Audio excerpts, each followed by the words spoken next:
La pandemia del COVID-19 se propagó rápidamente por el mundo. A Colombia llegó el 6 de marzo del 2020. Hoy el gobierno confirmó el primer caso de COVID-19 en nuestro territorio. Se trata de una joven de 19 años que en días pasados llegó a Bogotá, proveniente de Italia. Y en tan solo una semana, el gobierno nacional anunció en rueda de prensa que se cancelan eventos masivos como conciertos y el fútbol profesional colombiano.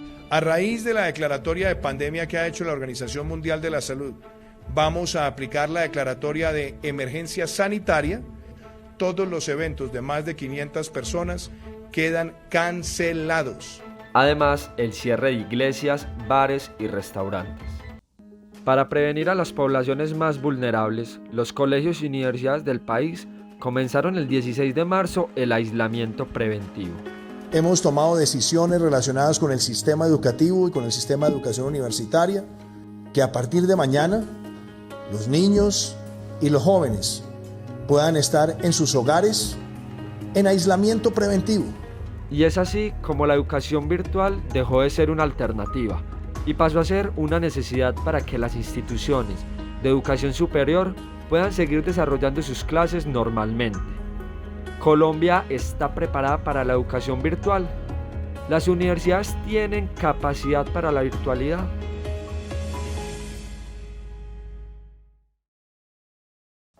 En Colombia hay 298 instituciones de educación superior, a las que 82 corresponden a universidades, dividiéndose en 32 oficiales y 50 privadas. 20 millones de ciudadanos no tienen internet y el 75% de los municipios no podrá tener clases virtuales. Esto ha generado incertidumbre en el sector educativo, demostrando la gran desigualdad en el acceso a la tecnología y nuevas falencias educativas. Esto de ahorita, pues lo que ha demostrado mucho es como esas falencias también educativas más de fondo. Por ejemplo, eso, no poner a participar pues a los estudiantes. Si uno desde antes no los ponía a participar, difícilmente lo va a lograr por acá. Sin embargo, las universidades públicas y privadas se vieron obligadas a establecer diferentes mecanismos para continuar con el proceso académico. En Antioquia, diferentes universidades, a partir de las medidas establecidas por el Gobierno Nacional y el Ministerio de Educación, decidieron cambiar sus métodos de enseñanza y adaptarse a las diferentes plataformas virtuales. Más que plataformas, herramientas que nos han permitido poder desarrollar otro tipo de espacios, otro tipo de evaluaciones, otro tipo de interacciones con los estudiantes. ¿Serán estas medidas tan efectivas para garantizar el aprendizaje de los estudiantes? Pero antes, se debe conocer un poco más la razón por la cual la educación pasó a ser netamente digital. Un nuevo coronavirus llamado COVID-19 se identificó en 2019 en Wuhan, China, en el mercado de mariscos, lugar conocido por la venta de animales silvestres. ¿Qué sabemos de los coronavirus? Son virus RNA, son estructuras muy sencillas, miden prácticamente una micra, o sea, es un microorganismo, lo cual hace que sea fácil de diseminarse de una persona a otra.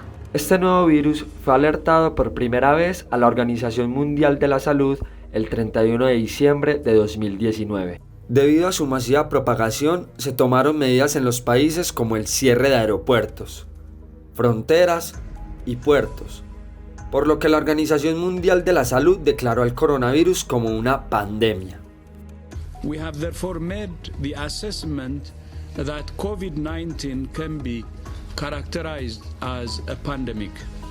El primer caso de Colombia fue el 6 de marzo del 2020 y al día de hoy, 3 de mayo, hay un total de 7.688 personas contagiadas. 1.722 es el número de personas que se han recuperado y 340 es el número de personas que han fallecido. Bogotá es la ciudad con más personas contagiadas y en los departamentos es el Valle del Cauca, seguido del Meta, Atlántico y Antioquia. Según el último reporte del Ministerio de Educación Nacional, en Antioquia hay 334.374 estudiantes matriculados en instituciones educativas. El 57,5% en el sector oficial y el 42,5% en el sector privado. A partir de las medidas impuestas por el gobierno nacional, las universidades públicas como el Politécnico Jaime Sasa Cadavid y las universidades privadas se ven en la obligación de permanecer en aislamiento y por ende adoptar la educación virtual. Nosotros pues como instituciones de educación superior y como a muchas personas nos cogió por sorpresa esta situación donde por instrucciones y lineamientos del gobierno nacional pues y del gobierno departamental y municipal tuvimos que adoptar unas medidas de confinamiento y de aislamiento preventivo obligatorio. Al principio, algunas instituciones universitarias se encontraron con algunas dificultades para poder adaptarse a todo el tema virtual.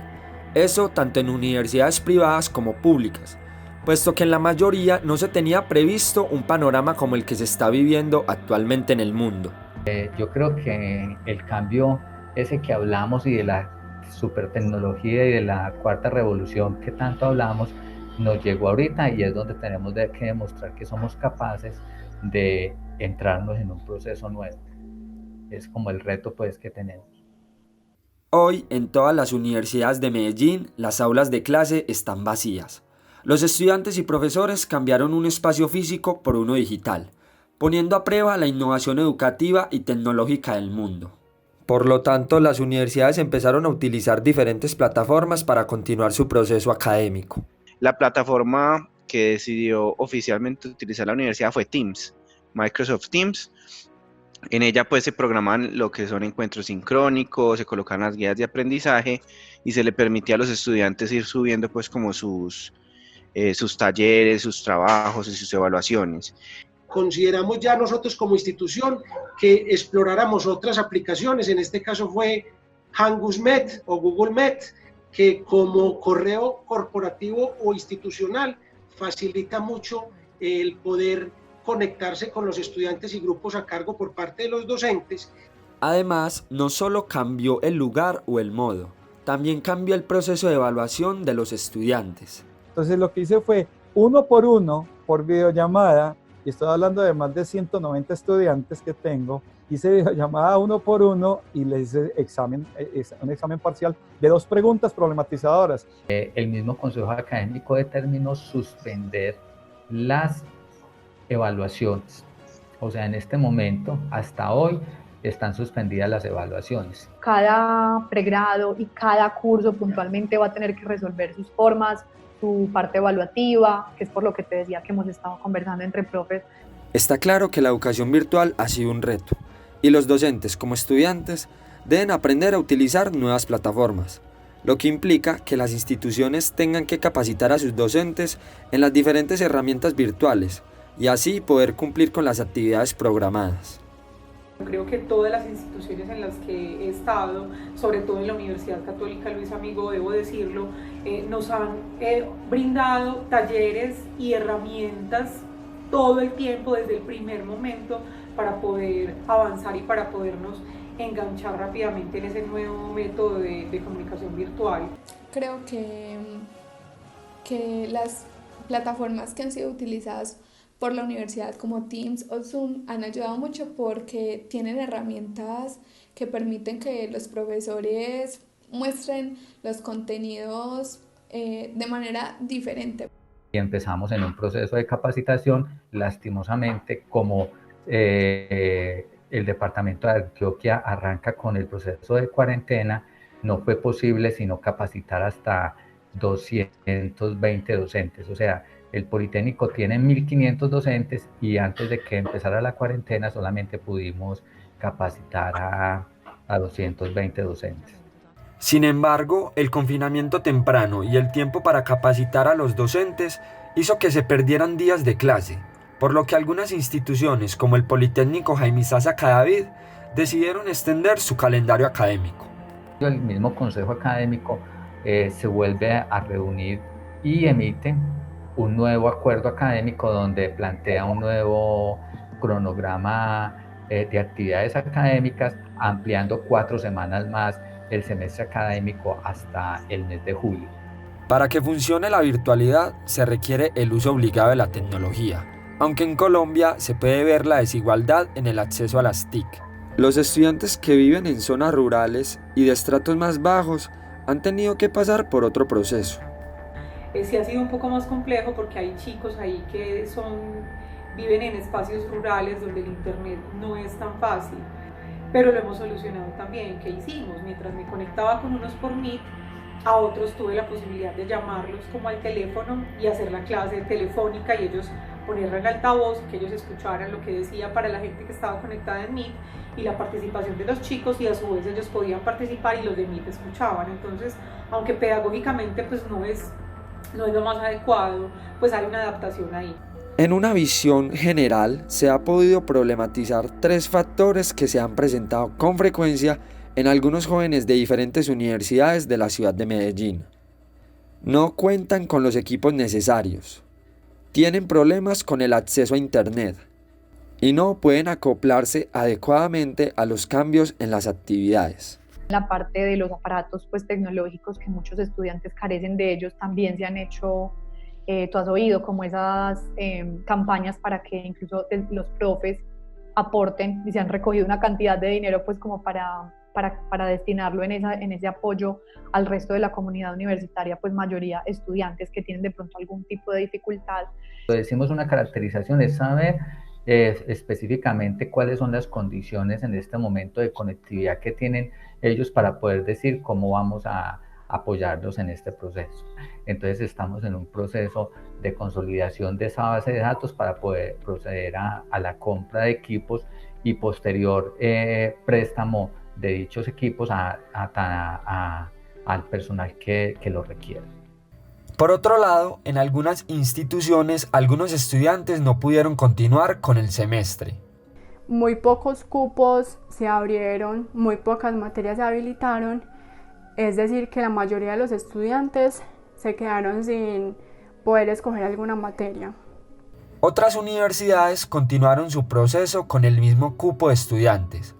Sin embargo, hay diferentes opiniones de los estudiantes sobre cómo se está llevando a cabo el proceso de transición a la educación virtual. Ha sido muy difícil adaptarnos, genera mucha dificultad el pasar a clases teórico-prácticas a solamente teóricas. La educación no se recibe de una manera completa y asertiva y quedan muchos vacíos que no quedan en la forma presencial. Otros estudiantes aprovechan las herramientas de la virtualidad para ir más allá y complementar los contenidos que le brindan los docentes. Bueno, el proceso de adaptación en la virtualidad, de pasar de lo presencial a lo virtual, ha sido algo satisfactorio en mi caso, porque siento que sigo teniendo el mismo aprendizaje que tenía en lo presencial, incluso más. Me he capacitado mucho más en varios temas y eso me ha ayudado pues a crecer como profesional y como persona. Para que haya un buen proceso educativo debe haber un trabajo colaborativo entre docentes y estudiantes. He sentido el mismo acompañamiento por parte de los profesores, porque ellos, a pesar de estar pues en lo virtual, ellos siguen respondiendo correos, siguen respondiendo WhatsApp. Incluso hay profesores que les reconozco que contestan WhatsApps a la medianoche y domingos, días de descanso de ellos. Entonces creo que el acompañamiento de los profesores ha sido muy bueno. Las universidades están buscando estrategias para aliviar el bolsillo de los estudiantes y así evitar la deserción universitaria, pues han decidido dar alivios económicos en la matrícula del próximo semestre, que van desde un 10% hasta un 30% de descuento. Esto va a criterio de cada universidad. Asimismo, el senador Richard Aguilar propuso a la ministra de Educación, María Victoria Angulo, y al director del ICETEX, Manuel Acevedo Jaramillo, ayudar a los estudiantes de universidades públicas durante la crisis del coronavirus para los distintos estratos. Financiar el semestre de 250.000 estudiantes de estratos 1 y 2. Destinar 100.000 millones para financiar parte del semestre de 150.000 estudiantes de estrato 3. Destinar 50.000 millones para financiar parte del semestre de 100.000 estudiantes de estrato 4. Hoy Colombia requiere repensar su modelo pedagógico para poder enfrentar el futuro de la educación y estar en la vanguardia de los países más desarrollados, ya que necesita llenar la brecha tecnológica que sufren la mayoría de su territorio. Hay que invertir mucho más, el Estado debe invertir mucho más, pero las familias en general tenemos que hacer conciencia de que se necesita una educación integrada en el país, entendiendo como motivación o empoderamiento la confianza en que cada ser humano tiene en sus manos el poder de cambiar la realidad. Y en la educación en particular, que cada maestro en su aula, que cada grupo de muchachos en sus procesos de mejoramiento, tanto académicos como de formación integral, pueden hacer cosas maravillosas. Esta pandemia afectó todos los sectores de la vida humana y hasta que no haya una vacuna para combatir el COVID-19, no se podrá continuar con el ritmo de vida que se tenía. En algunos años se recordará cómo un virus paralizó el mundo e hizo que la educación pasara de lo presencial a lo virtual en tan solo días.